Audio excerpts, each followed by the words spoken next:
नमो सूर्यदेव, नमो सूर्यदेव, नमो सूर्यदेव। बोले मुनिवसी ब्रह्मांड सागर जी महाराज की।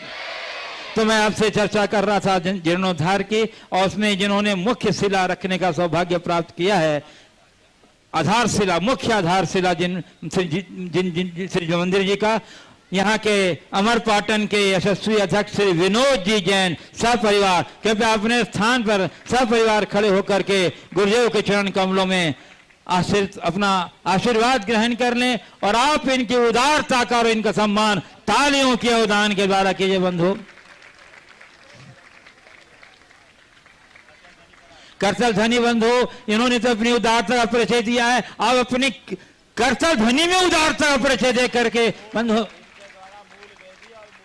दोहरा सौभाग्य प्राप्त किया है। मुख्य आधारशिला तो रखी ही है, और मुख्य वेदी को भी, जो मूल वेदी होगी मूल नायक भगवान के, उसको भी विराज स्थापित करने का सौभाग्य प्राप्त किया है। आपके हम इस दोहरे सम्मान का बहुत बहुत सम्मान करते हैं बंधु। आपकी उदारता या आपके यशस्वी जीवन का प्रतीक बनेगा। निश्चित ही यह गुरुदेव के परम मंगलमय आशीर्वाद का आपको देन है। हम सभी आपके सौभाग्य करते हैं। दूसरी क्रम में श्री दिनेश कुमार, राजेश कुमार, अनिल कुमार, मिथिलेश जैन, नेहा परिवार, इन्होंने भी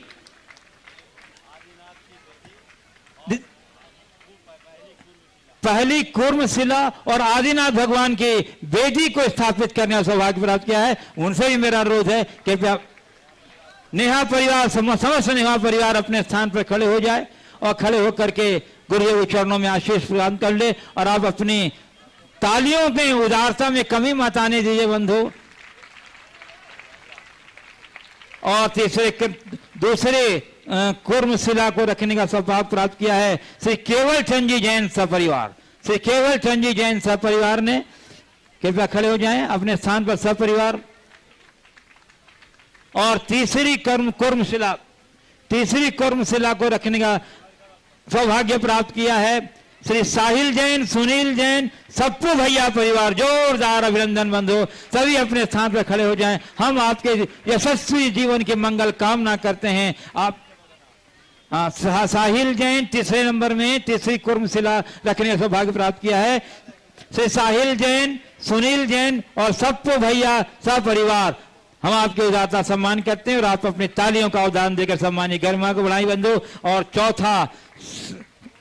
चौथी कूर्मशिला को रखने का सौभाग्य प्राप्त किया है अभय कुमार, आशीष जैन, भोलू भैया सब परिवार। क्या खड़े हो जाएं और गुरु के चरणों में श्रीफल भेंट करके आशीर्वाद ग्रहण करें।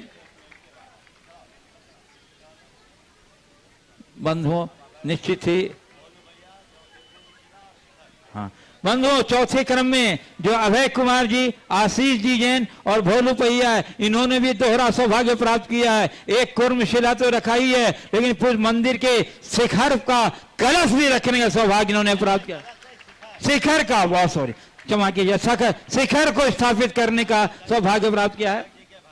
और ये भी परिवार हमारे यशस्वी अध्यक्ष विनोद जी के भ्राता श्री ही है। जोरदार करते अभिनंदन कर दीजिए बंधु।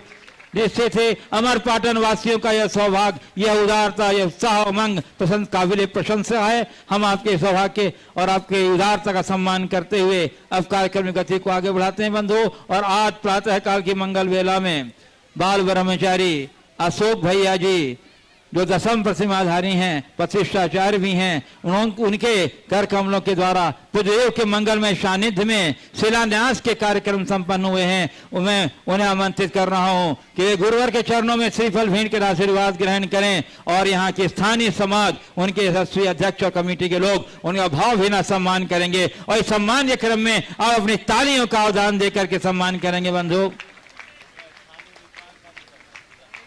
और इसी क्रम में जो सहभागी स्थानीय विद्वान पंडित आशुतोष जी शास्त्री थे, उनके साथ में आ जाइए, उनका भी, अरे स्थानीय विद्वान सम्मान तो करना ही चाहिए, ये तो बराबर आपके पास रहेंगे। एक बार जोरदार कचल धनी से हमारे आशुतोष जी शास्त्री का भी अभिनंदन कर दीजिए बंधु।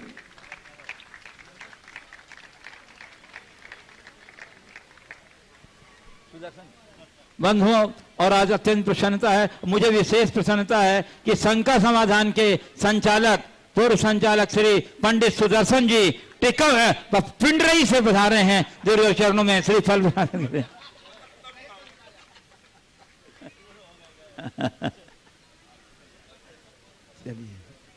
चलिए इसी के साथ अब मैं कार्यक्रम की गति को आगे बढ़ाता हूं। और भी जिन लोगों की व्यस्तता है और संघ का समाधान कार्यक्रम तो आप जानते हैं लिमिटेड होता है, इसलिए और जिन जिन जिन महानुभावों ने भी जिस तरह का भी अनुदान उदारता दिया है उन सबका सम्मान करते हैं। और बंधुओं और अत्यंत प्रसन्नता है कि आज अमरपाटन की धरती पर हमारे गुणायतन परिवार का वृद्धि हुआ है और हमारे गुणायतन परिवार से स्थानीय श्री अमिता जी जैन, धर्मपत्नी श्रीमती श्री सुनील कुमार जी जैन, साहिल जैन, ये गुणायतन के परिवार से जुड़े हैं ट्रस्टी के रूप में। निश्चित थे आपके लिए हम गुणायतन परिवार से और आपका हर और इन्होंने कुर्म शिला भी रखी है बंधुओं और वेदी भी रखने का सौभाग्य प्राप्त किया है। हम आपका जोरदार अभिनंदन करते हैं और इनके अभिनंदन के लिए मैं आमंत्रित कर रहा हूं गुणायतन परिवार की ओर से गुणायतन ट्रस्टी श्री राजकुमार जी गुल्ली सतना और गुणायतन ट्रस्टी संरक्षक मंत्री श्री प्रदीप जी संध्या टिकमगढ़ आए। हाँ, प्रदीप संध्या भदौरा संरक्षक भी हैं, मंत्री भी हैं, गुणायतन के टिकमगढ़ से बता रहे हैं। श्रीमती अमिता जैन, सुनील कुमार जी जैन और साहिल जैन अमरपाटन परिवार का स्मृति चिन्ह देकर के सम्मान कर रहे हैं। इसमें आप अपनी तालियों का भी इस प्रति अवदान देकर सम्मान कर दीजिए बंधुओं।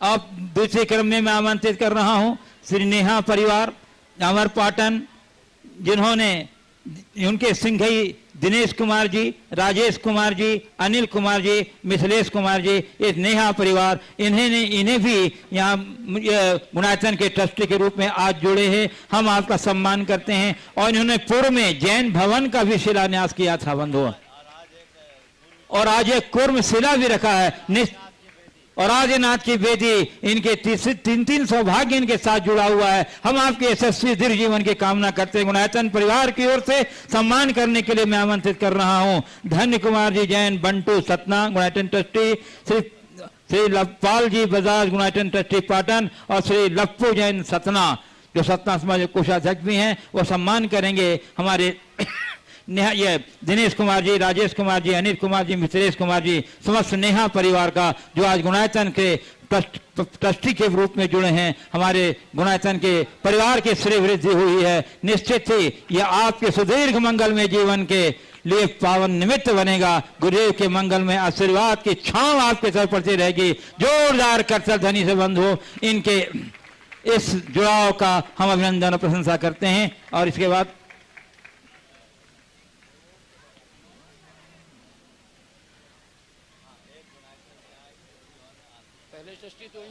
बंधुओं एक पूर्व से यहाँ गुणायतन के ट्रस्टी हैं श्री आशीष जी जैन और उनके पिता श्री आशीष जैन और उनके पिता श्री यहाँ उपस्थित हैं। कृपया आ जाइए और गुरुवर के चरणों में श्रीफल भेंट करके आशीर्वाद ग्रहण कर लीजिए। सब परिवार श्री आशीष जी जो एक पूर्व से हैं, हमें बड़ी प्रसन्नता है कि अमरपाटन में एक से बढ़कर के 3 ट्रस्टी हो गए हैं। बंधु बहुत ये अमरपाटन ये गुरुदेव के चरणों का प्रताप है बंधु, जो आपको ये सौगात मिल रही है। गुरुदेव जहां जाते हैं वहां के समाज का सितारा बुलंद हो जाता है।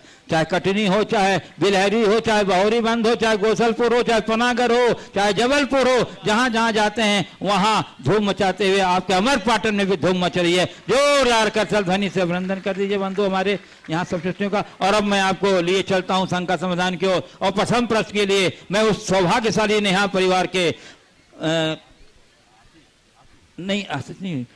आदर्श जैन को मैं आमंत्रित कर रहा हूं प्रथम प्रश्न के लिए। और उसके बाद तैयार रहेंगे हमारे गुणायतन ट्रस्टी श्री प्रदीप जी संध्या भदौरा टिकमगढ़ गुणायतन ट्रस्टी। नमोस्तु गुरुदेव, नमोस्तु गुरुदेव। गुरु जी, हम लोग इतने महंगे महंगे कॉस्मेटिक लगाते हैं तब भी हमारे चेहरे में, तन में, मन में वो सफाई, साफ सफाई नहीं आती, चमक नहीं आती। आप ये सब कुछ भी नहीं करते हैं, इसका कारण क्या है हमारा? देखो, एक ही बात मैं जानता हूं, किसी की एक बहुत अच्छी पंक्ति है, क्या जरूरत है गहनों की, ध्यान से सुनना, क्या जरूरत है गहनों की, देखो चांद कितना खूबसूरत लगता है बेगहने। प्रकृति ने जो तुम्हें नैसर्गिक सौंदर्य दिया उसका आनंद लो, ये लीपापोती करने से क्या होगा। समझ गए? तुम लोग लीपापोती करते हो, हम लोग ओरिजिनल रहते हैं। समझ गए? तो नेचुरल तरीके से जियोगे तो फिर किसी भी प्रकार की कठिनाई नहीं। मैं आमंत्रित करूं प्रदीप संध्या जी से पूर्व शायद केवल चंद जी जैन, राकेश जी जैन परिवार, जिन्हें कुर्म शिला रखने के साथ साथ बेदी को भी रखने का सौभाग्य प्राप्त हुआ है, शायद वो नहीं पहुंच सके थे, यदि उपस्थित हैं तो आ जाएं। केवल चंद जी जैन सब परिवार, ओ आशीर्वाद में आ जाओ। अजय बंधु जो वंदन कर दीजिए हमारे केवल चंद जी परिवार का। कुर्म शिला के साथ साथ बेदी भी रखने का इन्होंने सौभाग्य प्राप्त किया है। और अब में हमारे श्री प्रदीप संध्या बदौरा जो संरक्षक भी हैं, ट्रस्टी भी हैं, मंत्री भी हैं गुणाचल ट्रस्टी के। नमोस्तु महाराज जी, नमोस्तु महाराज जी। टीकमगढ़ समाज की ओर से आपको सादर नमोस्तु। महाराज जी, एक व्यक्ति जो एकांकी सोच से माध्यम वर्गीय सोच की तरफ बढ़ने लगता है, तो एकांकी सोच एवं स्वयं की सोच न रखने वाले व्यक्ति, ऐसे व्यक्ति को संदेह और शंका या शक की निगाह से देखते हैं। इस स्थिति में क्या किया जाए ताकि मन की स्थिरता बनी रहे? देखो, ऐसी बात है, व्यक्ति को अपने लक्ष्य को सामने रख करके चलना चाहिए और लक्ष्योन्मुखी दृष्टि रखकर आगे बढ़ना चाहिए। इधर उधर के लोगों से प्रभावित होगे तो जीवन में कुछ भी अर्जित नहीं कर सकोगे, ये स्वाभाविक है। जब कोई आगे बढ़ता है तो हर किसी को उसका आगे बढ़ना हजम नहीं हो पाता। यदि हम ऐसे लोगों के पूर्वाग्रह युक्त या देशमूलक सोच से प्रभावित होंगे तो अंततः अपना नुकसान करेंगे। हमें उन सब से अपने आप को मुक्त करके चलना चाहिए। मैं आमंत्रित कर रहा हूँ संध्या, हाँ बोलो। नमोस्तु महाराज जी। महाराज श्री, जो लौकिक ज्ञान होता है वो तो बहुत आसानी से मिल जाता है, लेकिन आध्यात्मिक ज्ञान की उन्नति के लिए हम स्वाध्याय को किस तरह इंटरेस्ट से कर सकते हैं ताकि आपके सामने आध्यात्मिक और आगम सम्मत शंकाओं को रख सकें और उसका समाधान पा सकें? देखिए, लौकिक ज्ञान के लिए परिश्रम की जरूरत है और आध्यात्मिक ज्ञान के लिए जागरण की जरूरत है। आत्म जागरूकता आते ही आध्यात्मिक ज्ञान हो जाता है। आपने जिस ज्ञान की बात की, यथार्थ व आध्यात्मिक ज्ञान नहीं है, वो तो केवल सूचनाओं का संग्रह है। हम चीज़ों को पढ़ ले और जाने ले, ये बहुत बड़ी बात नहीं। जिसकी आत्मा अंदर से जागृत हो जाती है उसके ज्ञान के कोश अपने आप उद्घाटित हो जाते हैं, फिर ज्ञान के झरने झरने लगते हैं और यथार्थ अंदर से अध्यात्म का प्रकाश प्रकट हो गया तो फिर शंका बचेगी नहीं, केवल समाधान रहेगा। मैं आमंत्रित कर रहा हूँ स्थानीय विद्वान पंडित आशुतोष जी शास्त्री और उसके बाद श्रद्धान जैन अमर पाटन जो कल शायद नहीं आ पाए थे किसी कारण से। नमोस्तु महाराज जी, नमोस्तु महाराज जी, नमोस्तु महाराज जी। महाराज जी, ना अरिहंतों का समव शरण ना देखी हमने सिद्ध सलाह, ना अरिहंतों का समव शरण ना देखी हमने सिद्ध सलाह, यह सभा आपकी समव शरण, ये ध्यान सलाही सिद्ध सलाह, यह सभा आपकी समव शरण। महाराज जी, आज दुनिया भर में आपके माध्यम से लाखों जिज्ञासुओं के शंकाओं का समाधान होता है।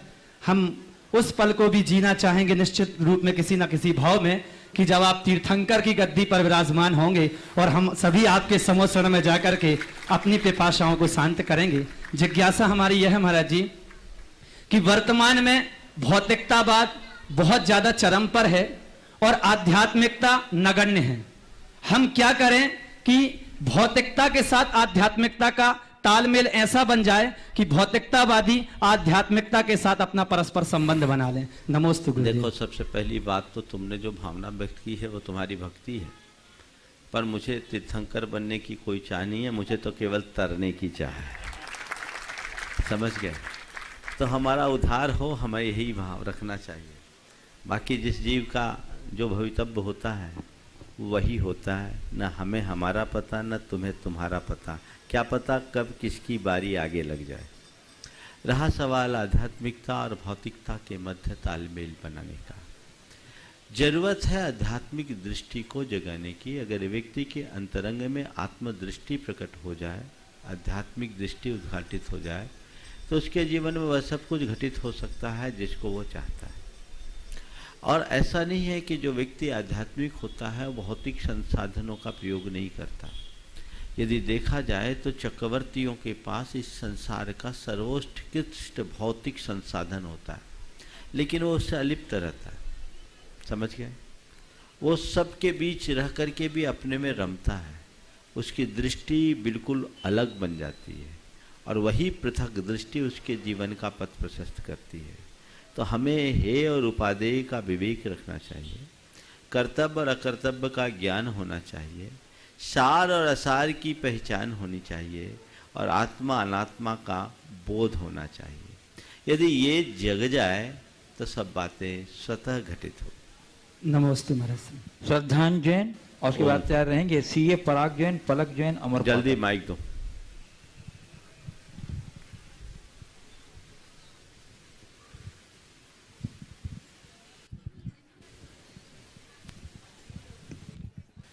नमोस्तु महाराज जी, मेरा प्रश्न ये है कि हम लोग नमोकार मंत्र गलत पढ़ते हैं तो हमारी मम्मी बोलती है पाप पड़ता है, लेकिन अंजन चोर ने पूरा नमोकार मंत्र गलत पढ़ा तो उसे मोक्ष धारण क्यों हुआ?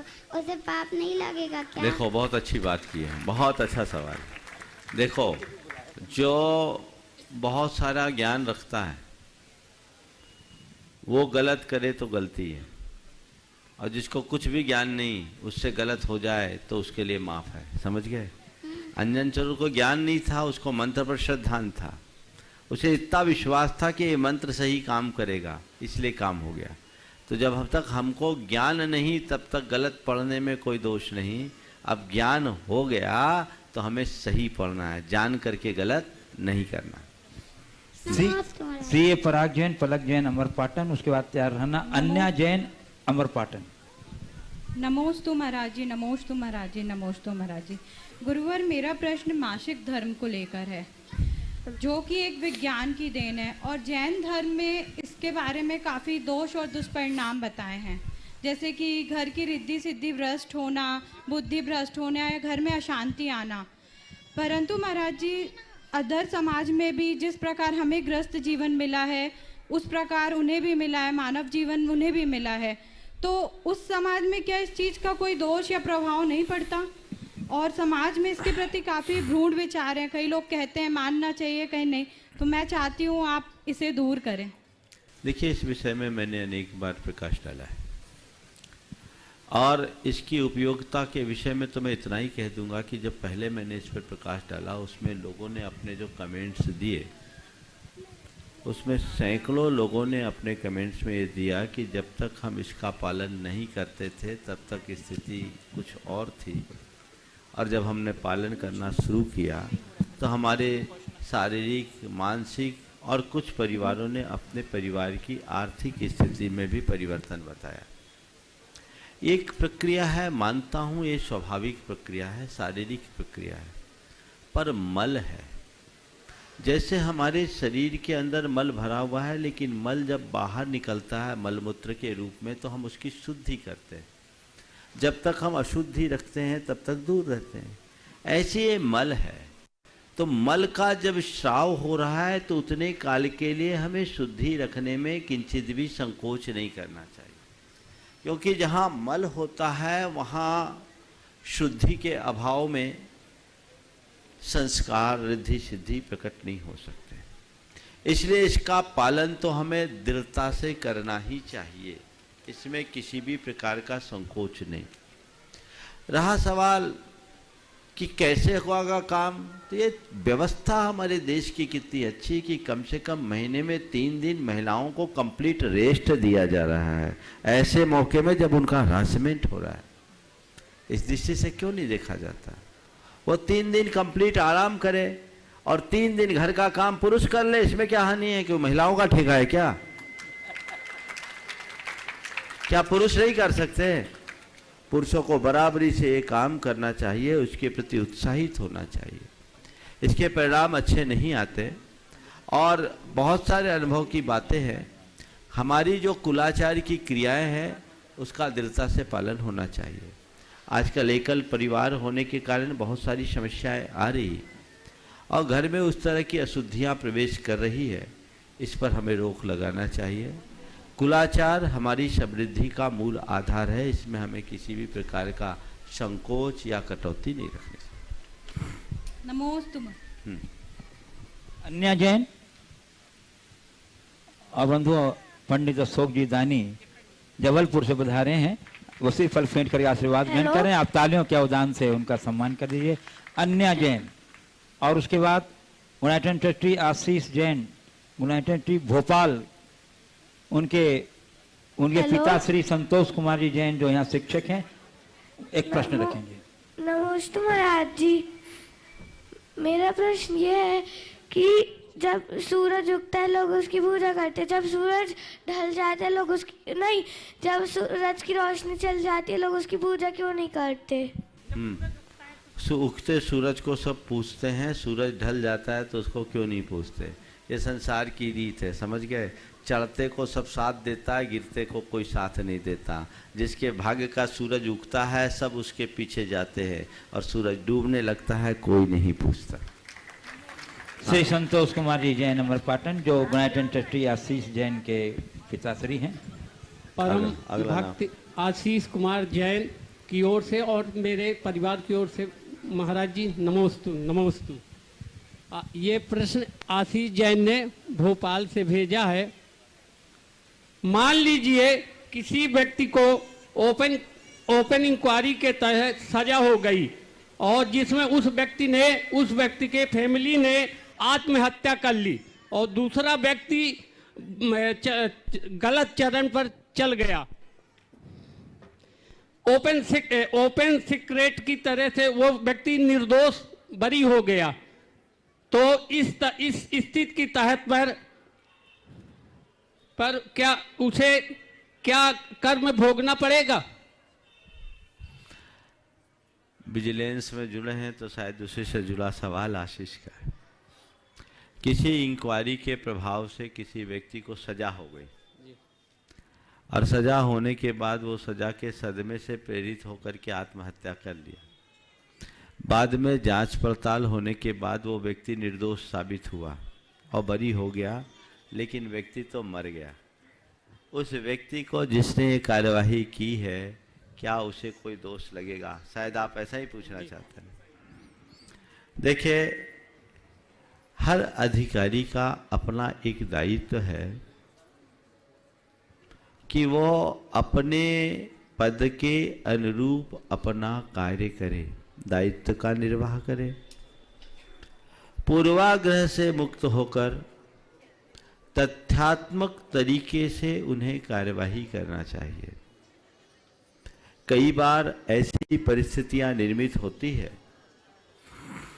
जिसमें प्रथम दृष्टिया बातें कुछ और होती है और बाद में कुछ और निकल जाती है। उस हिसाब से यदि कोई कार्यवाही की और उस कार्यवाही की सदमे से कोई व्यक्ति आत्महत्या जैसा कृत्य करता है तो ये उस व्यक्ति की दुर्बलता है, न कि अधिकारी की। पर चूंकि मामला बड़ा संवेदनशील और गंभीर है, कई लोग आत्महत्या करते हैं, कई लोग ऐसे भी होते हैं जो आत्महत्या भले न करे उनके चरित्र की हत्या तो हो ही जाती है। इसलिए किसी भी विभागीय कार्यवाही के समय तथ्यों को पूरी तरह से छानबीन करने के बाद भी कोई प्रावधान शुरू करना चाहिए, क्योंकि थोड़ी सी चूक बहुत बड़ा नुकसान कर सकती है, इसका हमें ध्यान रखना चाहिए। महाराज जी एक छोटा हाँ, प्रश्न और। बोलो। आचार्य श्री गुरुदेव जी ने नेमावर में कहा था कि हम और महाराज श्री के बीच में वायरलेस द्वारा बातचीत होती है और उस बातचीत के तहत जब आवाज आपको सुनाई देती है तो आपके मन में कैसा एहसास होता है?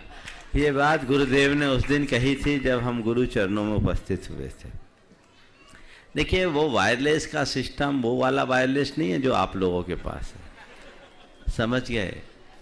गुरु और शिष्य का तो गहरा संबंध होता ही है। हम लोगों का भावनात्मक संबंध इतना प्रगाढ़ होता है कि जब चाहें जो चाहें वो निर्देश उनसे प्राप्त हो जाता है। और यही उनका वायरलेस संपर्क का अभिप्राय है। और आप पूछ रहे कैसा लगता है, आप खुद ही समझ सकते हो कि कैसा लगेगा।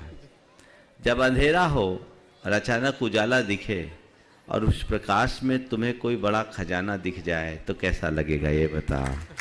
बस ऐसी ही कुछ अनुभूति हम लोगों को होती। दिगंबर जैन सोशल ग्रुप अमरपाटन के सभी सदस्य अपने स्थान पर खड़े होकर के एक प्रश्न पूछ लेंगे और उसके बाद मैं निवेदन करूंगा बाल ब्रह्मचारी दसम प्रतिमाधारी अशोक भैया जी से, जो आगे के सतना के संबंधित कार्यक्रमों के बारे में जानकारी देंगे। दिगंबर जैन सोशल ग्रुप के सभी सदस्यों द्वारा महाराज श्री का त्रिवार नमोस्तु नमोस्तु नमोस्तु।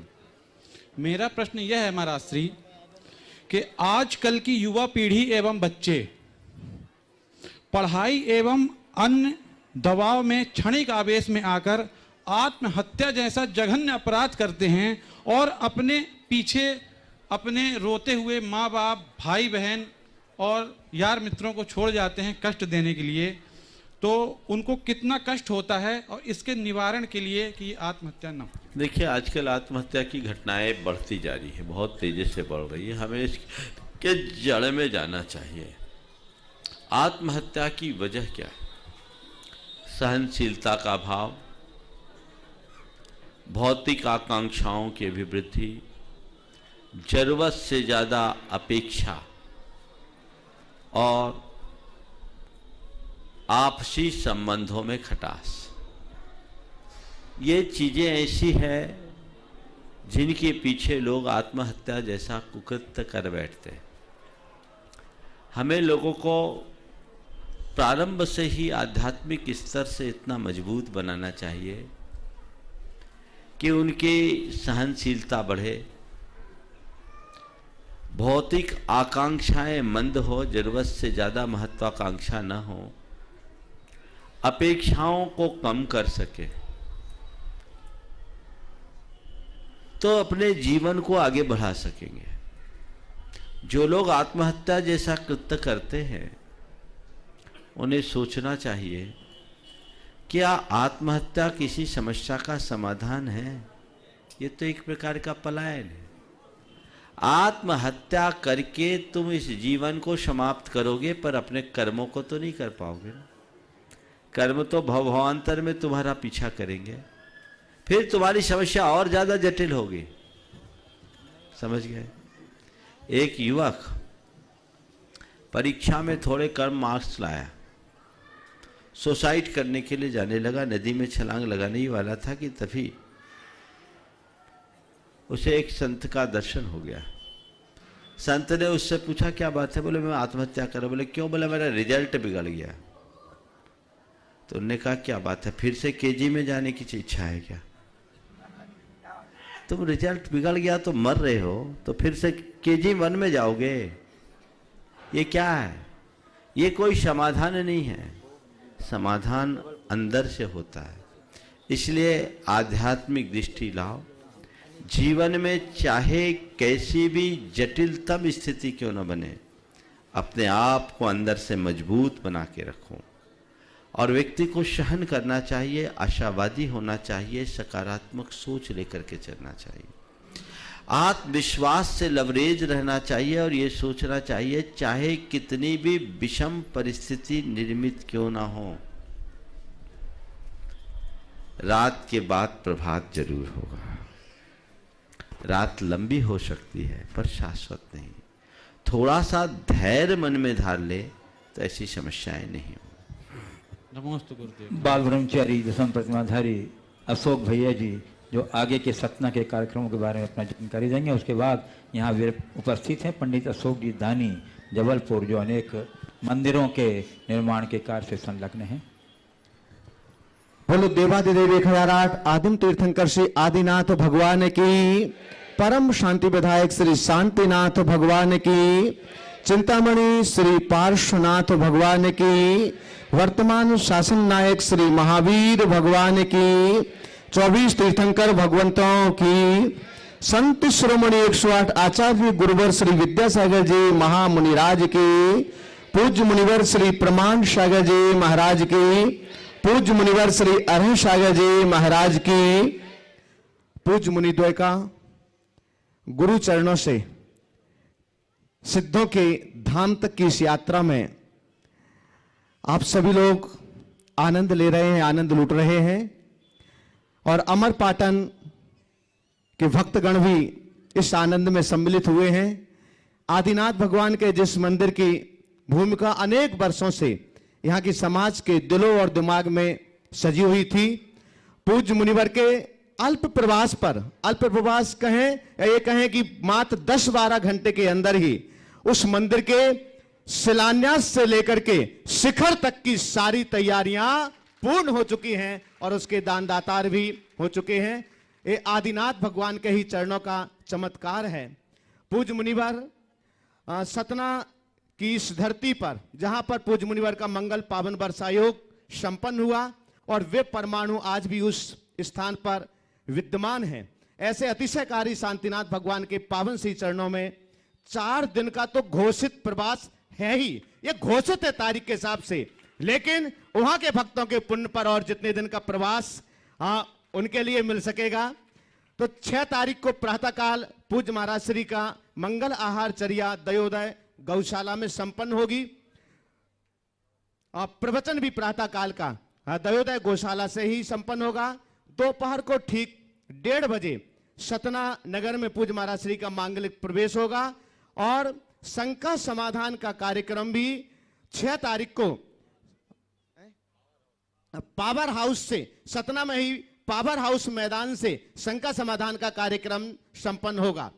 7 फरवरी, 8 फरवरी और 9 फरवरी को श्री नेमिनाथ भगवान की, जो कि शांतिनाथ भगवान की ही वेदिका के समीप में बहुत लंबे समय से विराजमान है, नेमिनाथ भगवान को उनकी मूल वेदी पर स्थापित करने का कार्यक्रम है वेदी प्रतिष्ठा के रूप में। 7, 8 और 9 तारीख को, 7 तारीख को प्रातः जप स्थापना, ध्वजारोहण, घट यात्रा, पात्र शुद्धि, इतना ही मात्र कार्यक्रम होगा। दोपहर को 12 बजे से 3 बजे के बीच में इंद्र प्रतिष्ठा और याग मंडल विधान संपन्न होगा। प्रारंभिक वेदी शुद्धि की जो क्रियाएं हैं वो 7 तारीख को ही होगी। 8 तारीख को प्रातःकालीन वेदिका, नवीन वेदिका संस्कार क्रिया वहां पर संपन्न की जाएगी।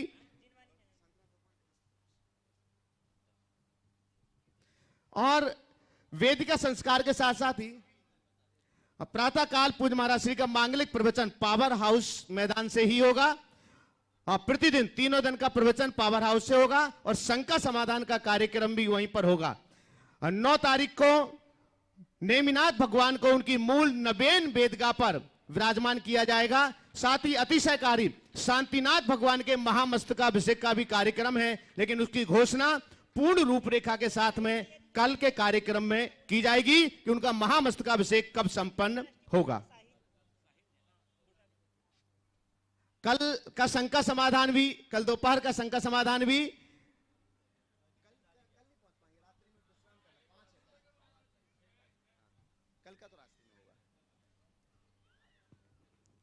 हो गया।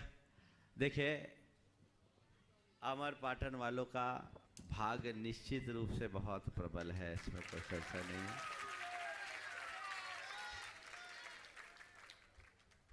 रास्ते से हटके होने के बाद भी आप लोगों का इतना प्रबल अनुरोध, आग्रह था कि गाड़ी हमारी अमरपाटन में आ गई।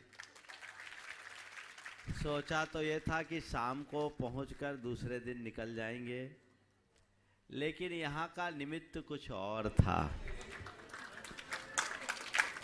और आज वो निमित्त साकार हुआ। आप लोगों को हार्दिक प्रसन्नता हो रही है।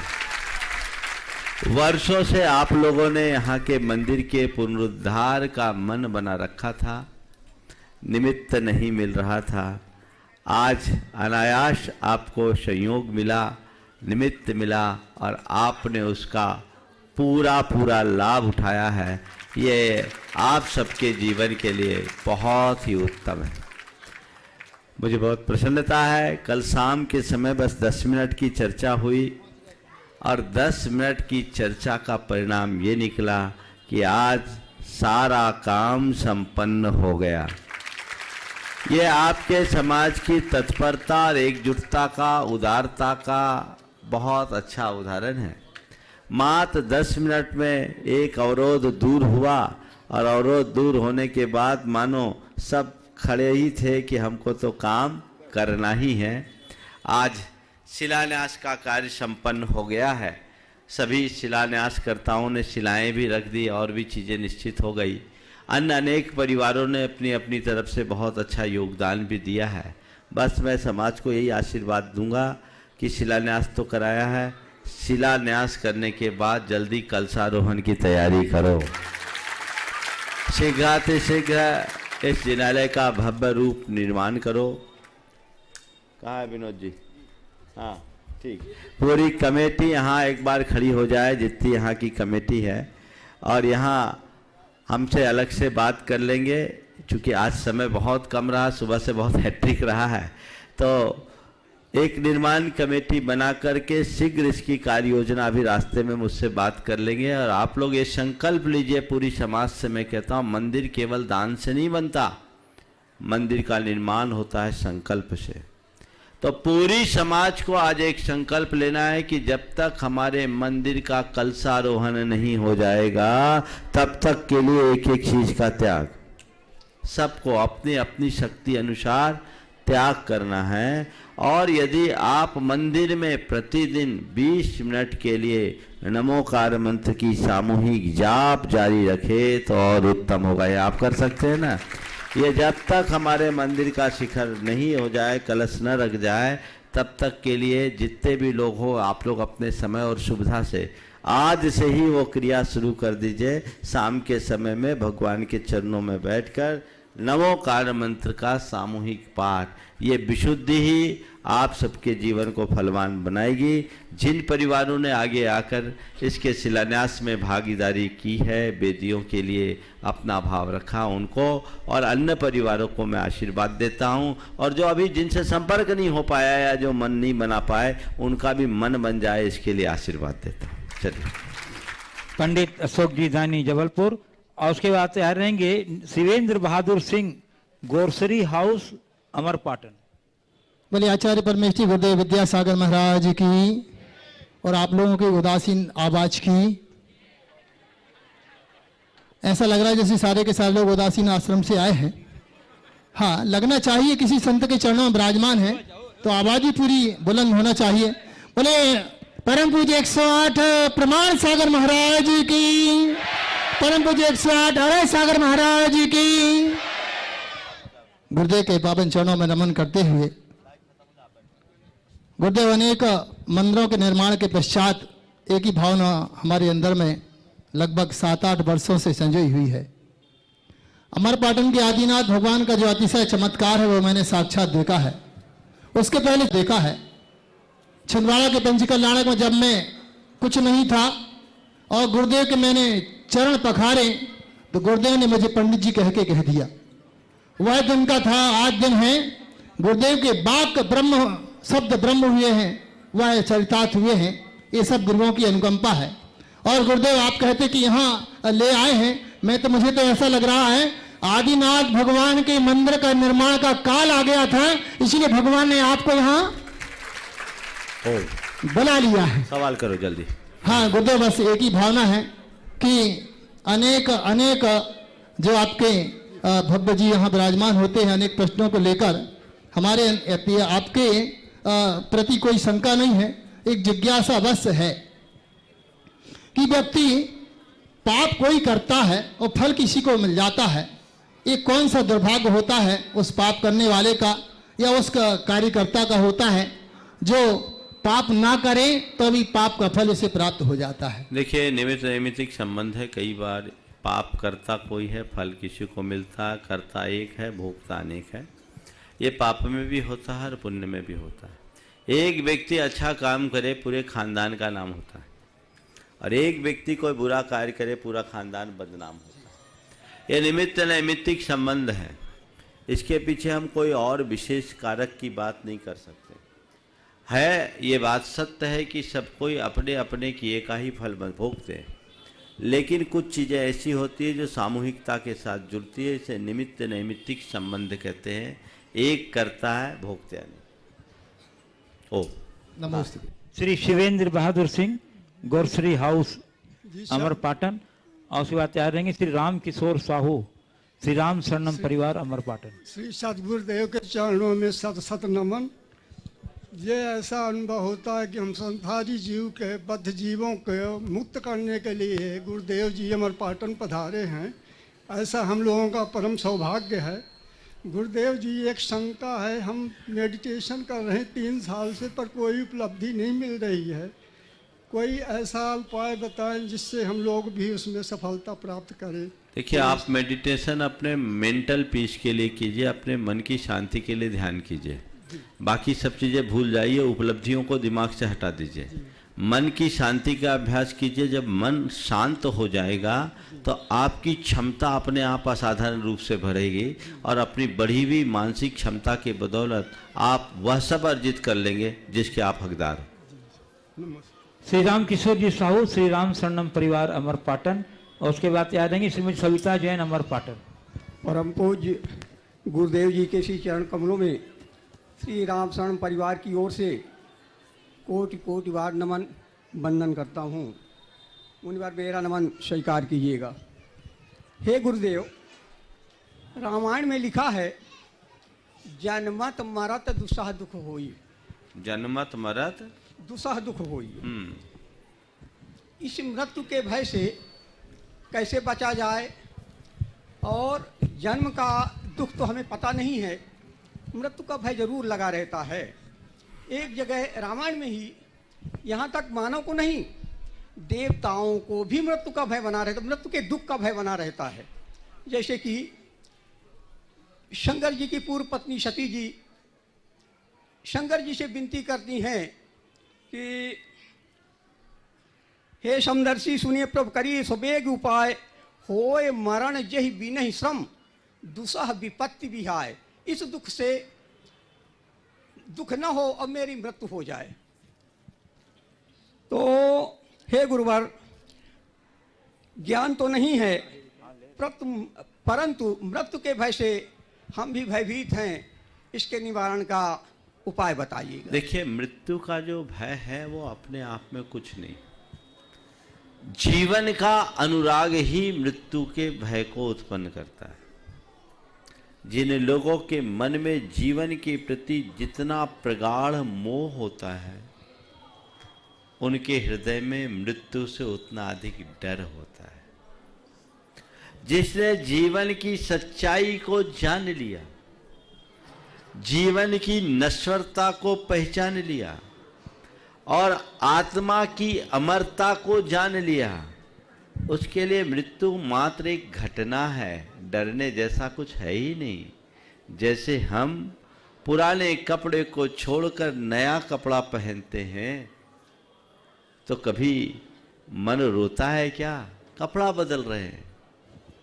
तो जैसे हम वस्त्र बदलते हैं हमारा मन खुश रहता है, कुछ नहीं, ये कपड़ा फटा कपड़ा बदलकर अच्छा कपड़ा बदल लिए, कोई फर्क नहीं पड़ता। ऐसी मृत्यु तो केवल चोला के परिवर्तन की एक प्रक्रिया है। न मेरा जन्म है न मेरी मृत्यु है, समझ गए? ना हम देहो न मैं मृत्यु, समझ गए? मैं देह नहीं हूं, मैं मृत्यु नहीं। तो मैं जब देह रूप नहीं हूं, मेरी मृत्यु नहीं है, तो मैं डरूं कैसे? समझ गए? न मैं व्याधि कुतो व्यथा, ना हम बालो न वृद्धो हम, न युवे तानी पुतगले। ये शरीर के चोले बदल रहा है। जीवन के सत्य को समझने वाला कभी इन बातों से घबराता नहीं, और जो जीवन के मूलभूत सत्य से वंचित होता है वो कभी इनको पाता नहीं।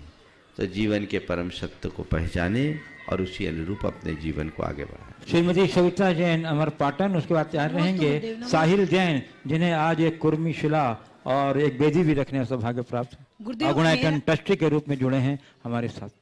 गुरुदेव, मेरा प्रश्न है कि लोग कहते हैं कि यह प्रतिमा अतिशयकारी है, यह प्रतिमा चमत्कारी है, तो इनको अतिशयकारी और चमत्कारी हमारी श्रद्धा भक्ति बनाती है या प्रतिमा में ही कुछ होता है? देखिए, प्रतिमा का अतिशय नहीं है। प्रतिमा के दर्शन से हमारे भावों में जो वृद्धि है ना, अतिशय उसका। हम प्रतिमा के तो दर्शन करते ही नहीं, हम तो भगवान के दर्शन करते हैं, और हमें भगवान के दर्शन करके भगवान के अतिशय का आनंद लेना चाहिए। वास्तव में पूछा जाए तो वही अतिशय है जिससे हमारे भावों में अतिशय यानी उत्कृष्टता आ जाए। भाव विशुद्धि से बढ़ा और कोई अतिशय नहीं। लोक भाषा में लोग ऐसा कह देते हैं, सो कहते हैं उधर ही दृष्टि होती है, पर हमारी दृष्टि मूर्ति पे न होकर मूर्तिमान पे होनी चाहिए। साहिल जैन गुणायतन ट्रस्टी बता रहे हैं श्री नंदन जैन अमरपाटन गुरुचरणों के नयन भक्त। नमोस्तु महाराज जी, मेरा प्रश्न ये है कि हम अपने जीवन में ऐसा क्या करें कि दुखों का क्षय हो, कर्मों का क्षय हो और हम समाधि मरण को प्राप्त हों। बस धर्म के मार्ग में लग जाओ, दुखों का भी क्षय होगा, कर्मों का भी क्षय होगा, सदगति भी होगी, बोधि की प्राप्ति होगी और समाधि मरण भी होगा। चलिए। श्री नंदन जैन और उसके बाद तैयार रहेंगी सुश्री सौम्या सिंह और उसके बाद छवि जैन। महाराज श्री नमोस्तु नमोस्तु नमोस्तु। महाराज जी, एक खाता हमने रिकरिंग डिपॉजिट का खोला था, एक खाता मतलब बचत खाता। अभी तक उसमें कुछ पुण्य जोड़ा था, लेकिन इतना पुण्य इकट्ठा नहीं हो पाया कि उस चीज़ को मैं पा सकूं। उसके लिए मैं क्या करूं? बचत जारी रखो, आगे चलो। हाँ, सुश्री सौम्या जैन और सिंह और उसके बाद तैयार रहेंगी छवि जैन। जल्दी।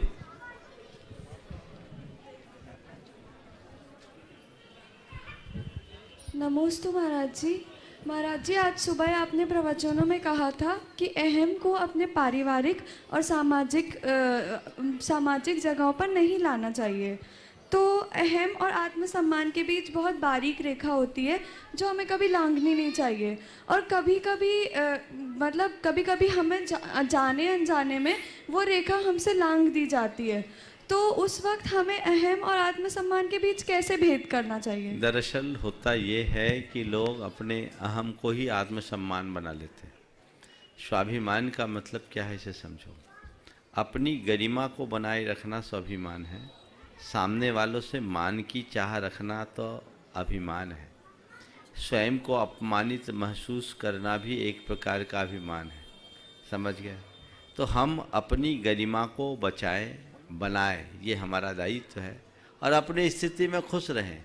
कभी हमारे आत्मसम्मान को धक्का नहीं लगेगा और हम अपने जीवन का पथ प्रशस्त कर लेंगे। सुश्री छवि जैन और उसके बाद तैयार रहेंगी कृति अरविंद राजा गुणायतन ट्रस्टी जबलपुर। बोलो। मुनिद्वय के चरणों में बारंबार नमोस्तु नमोस्तु नमोस्तु। महाराज जी, भारत के संविधान में भारत को एक संप्रभु, सामाजिक, पंथ निरपेक्ष, लोकतांत्रिक और गणतंत्र देश बताया गया है, पर कहीं ना कहीं भारत की समाज और व्यवस्था में अभी भी कास्ट सिस्टम को बहुत प्रमोट किया जाता है। मतलब हम आपस में ही देखते हैं, कहीं ना कहीं हम किसी ना किसी तरीके से व्यक्ति, जाति, समुदाय और इन सब की भावनाओं में भेदभाव कर देते हैं। तो महाराज जी, हम ऐसा क्या करें कि मतलब अगर हम मानव समान हैं, हमारा धर्म भी एक ही है अकॉर्डिंग टू कॉन्स्टिट्यूशन, तो फिर ऐसा भेदभाव क्यों होता है? देखिए, धर्म एक है ऐसा कहना ठीक नहीं है। हमारा कॉन्स्टिट्यूशन कहता है हम सेकुलर हों, यानी पंथ निरपेक्ष हों। पंथ निरपेक्षता का आशय हमें गहराई से समझना चाहिए। पंथ निरपेक्ष होने का मतलब ये नहीं कि सब पंथों को एक माने। पंथ निरपेक्ष होने का मतलब केवल ये है कि पंथों के नाम पर आपस में लड़ाई न लड़े। जहाँ तक जातियाँ और संप्रदायों की बात है, धर्मों और पंथों की बात है, ये भारत की पहचान है। विभिन्न जातियों से, विभिन्न भाषाओं से, विभिन्न प्रांतों से, विभिन्न धर्मों से, विभिन्न पंथों से भारत की विविधता का पता लगता है, और अनेकता में एकता भारत की मूलभूत संस्कृति रही है। इसलिए जाति होना, पंथ होना, धर्म होना, संप्रदाय होना, अलग अलग होने में कोई बुराई नहीं है। बुरी बात है जातीयता, जातिवादी मानसिकता, सांप्रदायिकता बुरी है, पंथवादिता बुरी है, धर्मांधता बुरी है, हमें उनसे बचना चाहिए। तो इस बात को लेकर के भेदभाव तो नहीं होना चाहिए, लेकिन धर्म सबकी अपनी अपनी आस्था का विषय है और सब परंपराओं का अपना अपना इतिहास है। तो जिसकी जैसी आस्था, जिसकी जैसी श्रद्धा, उसके अनुरूप वो उसका अनुपालन करे। हम संविधान के बल पर या कानून के बल पर सब धर्मों को एक नहीं कर सकते। हाँ, सब धर्मियों को एक मंच पर जरूर रखा जा सकता है। नहीं महाराज जी, जैसे अपने कॉन्स्टिट्यूशन में एक जगह सेकुलर होने का कहा गया है, वही दूसरी जगह समाज में, जातियों में रिजर्वेशन दिया गया है। बता रहा हूँ, ये व्यवस्थाएं अगर की गई, रिजर्वेशन भी एक अच्छी भावना से की गई थी, क्योंकि हमारे समाज के नीचे की पंक्ति में रहने वाले लोगों को आगे लाने का एक अच्छा उपाय था। अब ये बात अलग है कि आज वो पूरा राजनीतिक रंग ले लिया, इसलिए अब उस पर बहुत सारे सवाल उठते हैं। पर यदि किसी को रिजर्वेशन की कैटेगरी में रखा गया है तो जातिवाद को बढ़ाने के लिए नहीं रखा गया। आज विडंबना ये है कि संविधान की मूल भावना के विरुद्ध लोग इस तरह का कार्य करते हैं, उससे हमारी समाज की स्वस्थ छवि खराब होती है। हमें इस तरह की मानसिकता से अपने आप को बचाना चाहिए। कुमारी कृति अरविंद राजा गुणाटेंट जबलपुर, फतेह रसूल वर्धन सिंघई जबलपुर। गुरुवर के चरणों में त्रिवार नमोस्तु नमोस्तु नमोस्तु। गुरुवर, आज आपने प्रवचन में कहा था कि परिवार में प्रेम भाव होना चाहिए, अहम भाव होना नहीं चाहिए। अगर परिवार में ऐसे भाव हैं तो ऐसे रिश्ते हमें कैसे निभाने चाहिए? देखिए, अहम है तो हम अपने प्रेम से उस अहम का अंत करें, आपस में बैठें। कई बार ऐसा होता है कि परिवार में आपस के बीच में एक दीवार होती है, वो दीवार पारदर्शी होती, दिखती नहीं, कांच की दीवार जैसी, और वो हमें एक नहीं होने देती। वह दीवार है हमारे ईगो की, उसे हमें ढहाना चाहिए। अगर लोग अपने अहंकार को थोड़ा कम करने लगे तो बहुत फर्क पड़ेगा। कई बार ऐसा लगता है कि हमें लगता है सामने वाला अहंकारी है, तो हम भी अहंकारी बन जाते हैं। वो अगर अहंकारी है तो हम विनम्र बन जाएं, हम झुक जाएं, कोई एक झुके। हमारा लक्ष्य आपस के सामंजस्य का होना चाहिए, खींचतान का नहीं।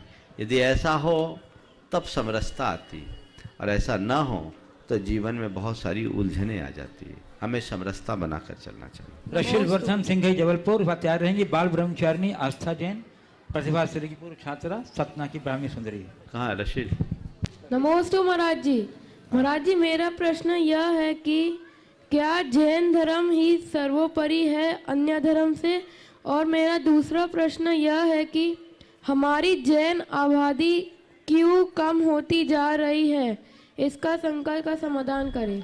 देखिए, जैन धर्म ही सब धर्मों से सर्वोपरि है ऐसा मैं नहीं कहता, लेकिन जो भी अपने धर्म का पालन करे उसे यही मान करके करना चाहिए कि मैं सर्वोपरि, समझ गए? तभी वो जैन धर्म का पालन कर सके, अपने धर्म का पालन कर सकेंगे, समझ गए?